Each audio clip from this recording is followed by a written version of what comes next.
Awit, 89 na kabanata. Dalangin upang iligtas.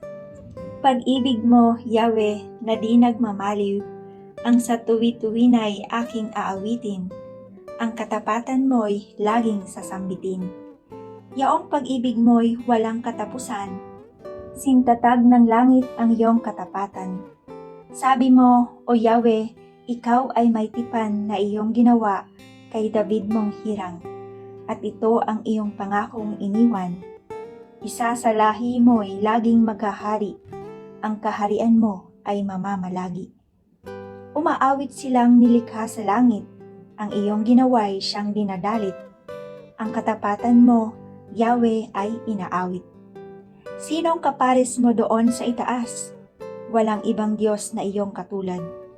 Sa pagtitipon man ng lahat ng banal, taglay nila'y takot at buong paggalang.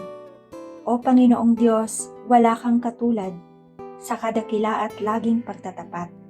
Sumusunod sa iyo dagat mang mabangis, alon mang malaki na patatahimik. Iyang dambuhalang kung tawagi Rahab, ay iyong dinurog sa taglay mong lakas. Lahat mong kaaway ay iyong binasak. Sa iyo ang langit, sa iyo ang lupa, ang buong daigdig, ikaw ang may likha. Lahat ng narooy, sa iyo nagmula. Timog at hilaga, ikaw ang naglagay. Bundok Hermot, Tabor ay nag-aawitan. Inaawitan ka na may kagalakan.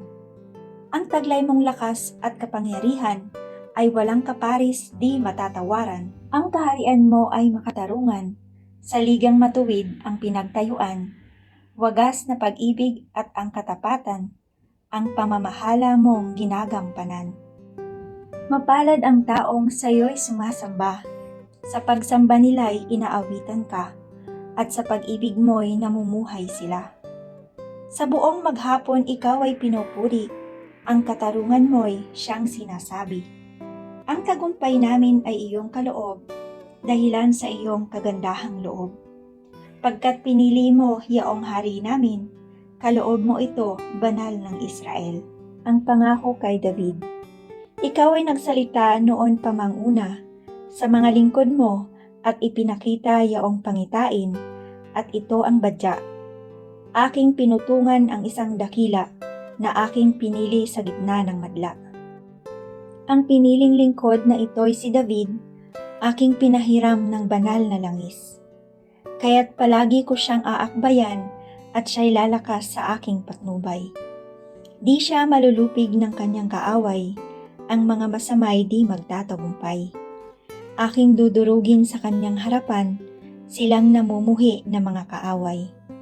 Ang pagtatapat ko't pag-ibig na wagas, ay iuukol ko't aking igagawad, at magtatagumpay siya oras-oras.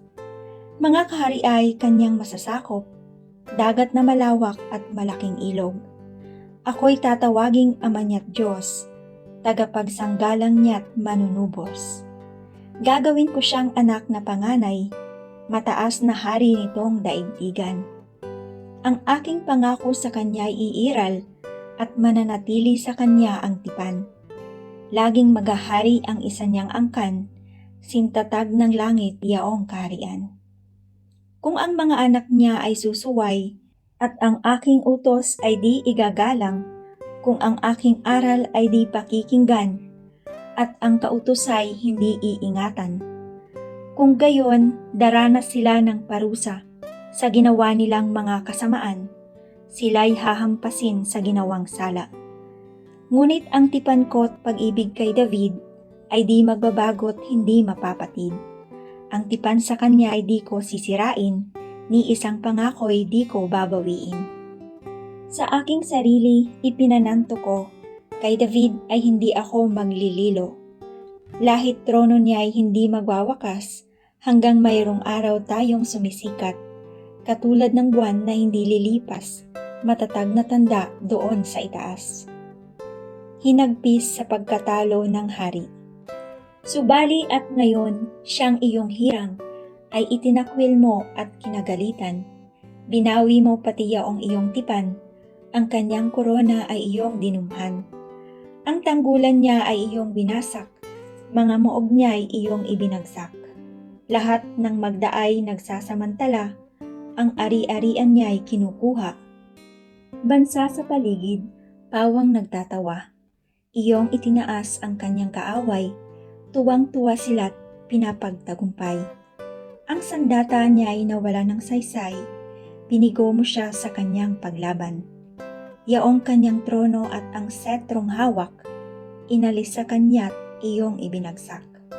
Sa iyong ginawa'y nagmukhang matanda, sa kanyang sinapit siya'y napahiya. Dalangin upang iligtas. Ang pagkubli mo ba, Yahweh, hanggang kailan? Tindi ng galit mo'y wala na bang hanggan? Alam mo, O Yahweh, ang buhay ng tao ay maikli lamang sa balat ng mundo. Papanaw na lahat silang nilikha mo. Sino bang may buhay na hindi papanaw? Paano iiwas sa kanyang libingan, yaong isang taong ngayon nabubuhay? Nasaan ang alab ng dating pag-ibig at tapat na sumpang ginawa kay David? Nasaan, O Diyos, iyong ipabatid? Iyong nalalaman ang mga pasakit ng abamong lingkod, na pawang tiniis ang mga pag-uyam na kanyang sinapit sa kamay ng mga taong malulupit. Ganito tinuya ng iyong kaaway ang piniling haring saan may inuyam. Si Yahweh ay ating purihin kailanman, siya nawa